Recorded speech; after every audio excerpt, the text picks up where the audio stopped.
Dear students, welcome to the classes of our academy. Today we will be studying admission of a partner और इसका जो concept पढ़ेंगे adjustment of a capital. Question है Ishu Vishu are partner sharing profits in the ratio of 3:2. Their balance sheet as at 31st March of the current year was as follows.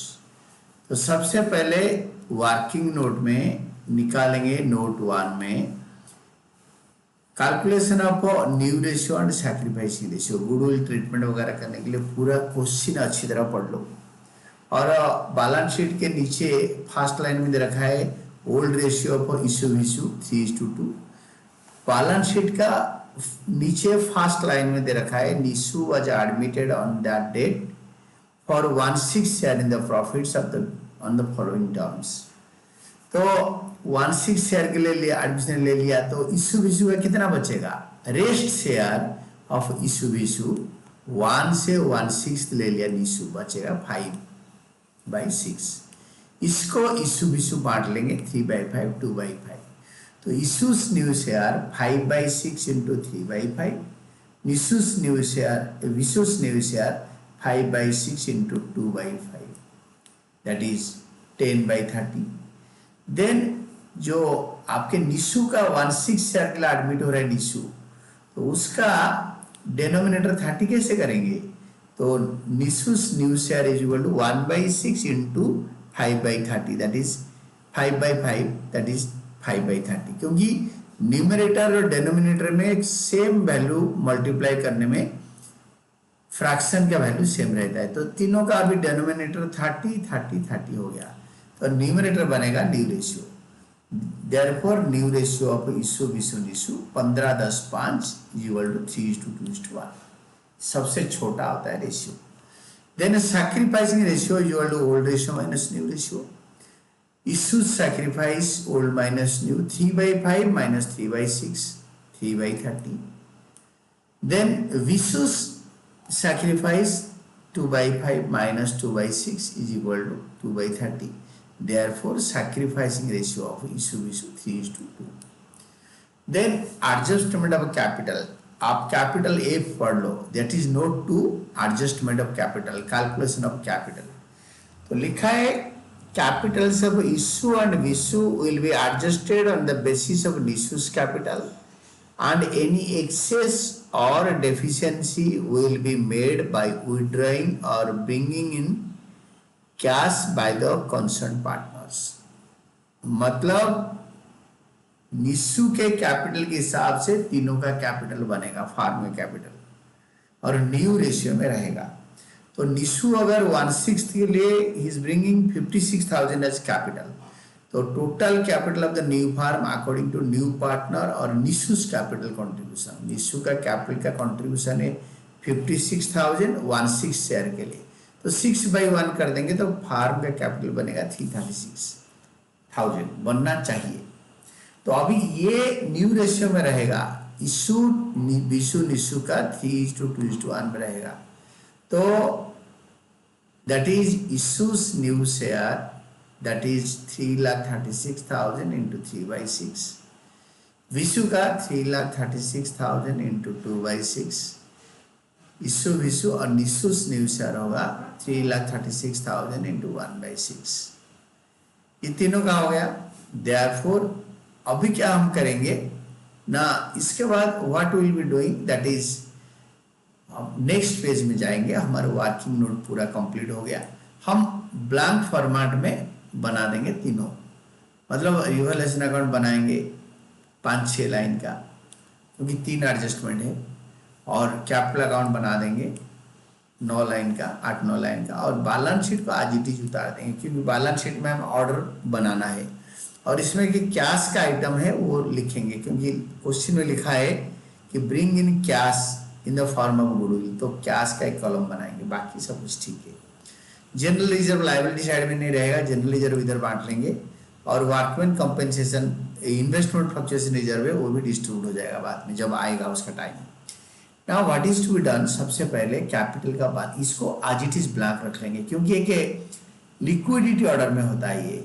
Cash पहले है, creditor पहले है, इसीलिए लिक्विडिटी ऑर्डर में है। तो हमें अगर बुक से उतार लेंगे तो आज इट इज मेंटेन रहेगा, तीनों फॉर्मेट बन गया और हमारा गलत नहीं होगा। एक आइटम पकड़ेंगे, पढ़ लेंगे।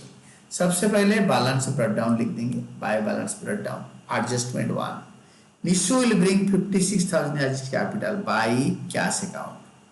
बताया नहीं चेक लाया है, कैश लाया तो कैश 56,000, कैश में 56,000 रॉक में ऐड कर लो, कि यहाँ पे ऐड कर लो वर्किंग नोट 3 में, नहीं तो इधर कर लो। जीरो कैश था 56,000, ये इधर ऐड हो गया।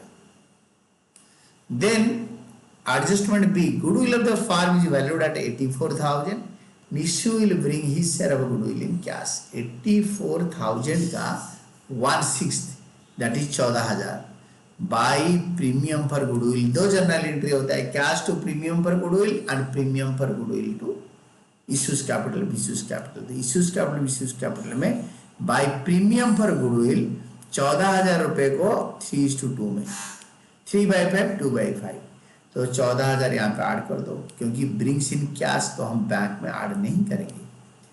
Then adjustment 3, plant and machinery to be appreciated by 20%। इससे पहले आप क्या करो, आप देखो जनरल रिजर्व है आपके इन्वेस्टमेंट फ्लक्चुएशन रिजर्व है, उसका कल्याण कर लो। बाय जनरल रिजर्व 10,000 को बांट लो, जनरल रिजर्व टू इशू 3:2 में। देन इन्वेस्टमेंट फ्लक्चुएशन रिजर्व 4,000 पे था, 4,000 में आप एसेट साइड देखो, एसेट साइड में इन्वेस्टमेंट दे रखा है आपके इन्वेस्टमेंट मार्केट वैल्यू 19,000 19,000, जबकि बुक वैल्यू 21,000। तो इन्वेस्टमेंट का मार्केट वैल्यू 19,000 इधर लिखोगे, और बाकी इन्वेस्टमेंट फ्लक्चुएशन फंड में 4,000 से 21 माइनस 19 2,000 डिक्रीज हो गया। तो 2,000 रिवैल्यूएशन के डेबिट में नहीं आएगा, इधर नहीं आएगा, वो इन्वेस्टमेंट फ्लक्चुएशन रिजर्व से माइनस होगा। By investment fluctuation reserve, by investment fluctuation reserve, that is 2:2000 को 3:2 में बांटना है। Then adjustment C, A B कर लिया, सी एक पढ़ो एक लिखो, दो पढ़ो दो लिखो, तीन पढ़ो तीन लिखो, हो गया कल्याण। Plant and machinery to be appreciated by 20%, plant and machinery को इधर 20% बढ़ाओ। द वैल्यू इज 70,000, 7 2 जा 14,000 बाय प्लांट एंड मशीनरी 14,000। और यहाँ पे इन्वेस्टमेंट का मार्केट वैल्यू मैंने भूल गया था लिखना, आप उसको तुरंत लिख लो, बाद में भूल जाओगे। यहाँ पे इन्वेस्टमेंट फ्लक्चुएशन रिजर्व बांट दिया, इधर लिख दिया। और मशीनरी 20% बढ़ गया, plant and machinery 70,000 at 20% 14,000 by plant and machinery 14,000। इसको तुरंत यहाँ पे ऐड कर दो इधर, नहीं तो भूल जाओगे। तो 70 + 14 84,000, now done. Then next one is your debtors are all good, provision for doubtful debt आपके है 7,000, नहीं चाहिए क्योंकि debtor are all good. By provision for doubtful debts यहाँ लिख देंगे, इधर 7,000 decrease in liability, provision for doubtful debts. और डेटर में से और provision for doubtful debt less नहीं करेंगे, डेटर सारे गुड है, सब पैसे दे देंगे, नो प्रोविजन इज रिक्वायर्ड। तो डेटर का ओरिजिनल वैल्यू फाइनल कॉलम में आएगा 42,000, इधर देख के उतार दो। ऐसे चलना है, एक ही बारी में कंप्लीट करोगे, there will be no mistake, this will be no mistake process, सब कुछ एट ए टाइम कर लिया। There is a liability of 9,800 included in sundry creditors, that is not likely to arise. Sundry creditor 9,800 pay करना नहीं पड़ेगा, not likely to arise, वो पे करने के लिए आएगा ही नहीं। तो बाय उन्होंने लिखा है सन्ड्री क्रेडिटर, हमारे पास है creditor, better to write down by creditors 9,800, यहाँ डिक्रीज इन लायबिलिटी। तो क्रेडिटर से 9,800 माइनस करके इधर लिख दो। क्रेडिटर आपके है 66,000 minus 9,800, that is 56,200। Now your adjustments are complete. अभी रिवैल्यूएशन अकाउंट को क्लोज करो, क्रेडिट साइड को टोटल करो, डेबिट साइड में लिखो, and this is the profit zero minus करके to capital accounts revaluation profit transferred in old ratio of Ishu 3:2, this into Ishu into 3/5 इतना आया। निशु इंटू 3/5 इतना आया। ये दोनों को by revaluation, this is revaluation to Ishu Vishu's capital. तो इशू विशुस कैपिटल में बाय रिवैल्यूएशन अकाउंट करके ये वैल्यू इधर ही लिख दो।